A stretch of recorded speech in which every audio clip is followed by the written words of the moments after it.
இந்த பரணி நட்சத்திரம் 4ஆம் பாதத்தில் ஒருத்தர் பிறந்துட்டா, அந்த பரணி நட்சத்திரம் 4ஆம் பாதத்தில் பிறந்தவர் மேசராசியில் பிறப்பார். அதே போல் சுக்கிரன் திசையில் தான் அவர் பிறப்பார். இந்த பரணி நட்சத்திரம் 4ஆம் பாதத்தில் பிறக்கும்போது இந்த சுக்கிரன் திசை கொஞ்சம் இருக்கும்.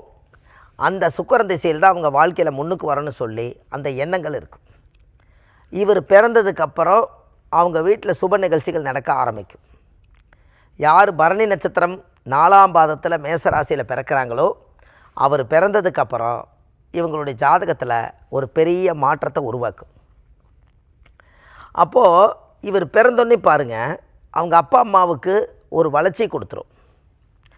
ஒரு சொத்து இடம் வீடு வாசலை உருவாக்கிடும். அது பரணி சுக்கிரனுடைய நட்சத்திரம். இந்த சுக்கிரன் அசுவனிக்கு 2வது நட்சத்திரம். எல்லாமே கொடுக்கும், நல்லா வாழ்ட்டுன்னு. ஒரு சின்ன தப்பு கண்டா தூக்கி போட்டுரும். அதுக்கப்புறம் அவங்க வாழ்க்கையில் பெருசாக எதையும் அனுபவிக்க விடாது. அவங்க அக்கா தங்கச்சி மேலே அண்ணன் தம்பி மேலே எல்லாம் நல்லா பாசப்பட்டதெல்லாம் இருப்பாங்க.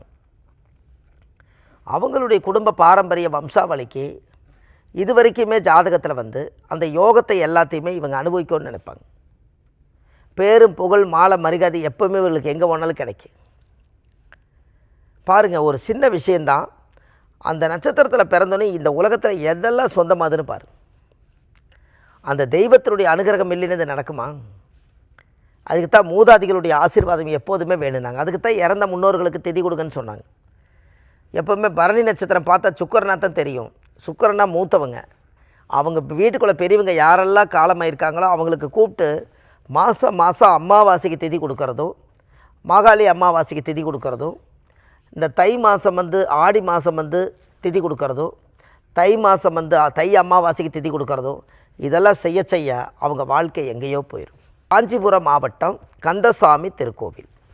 இந்த கந்தசாமி திருக்கோயிலில் போய் நீங்கள் சாமிக்கு தேங்காய் பழம் பூ மாலை கல்கண்டு வாங்கி அர்ச்சனை பண்ணி உங்கள் ஜாதகத்தை கொண்டு போய் வச்சு அந்த கோவிலில் போய் சாமி கும்பிட்டு வந்தாச்சுன்னா அன்னையோடு உங்கள் ஜாதகத்தில் இருக்கக்கூடிய பிரச்சனையெல்லாம் கிளியர் ஆகி உங்கள் வாழ்க்கை நீங்கள் ஒரு அசுர வளர்ச்சிக்கு வந்துடுவீங்க.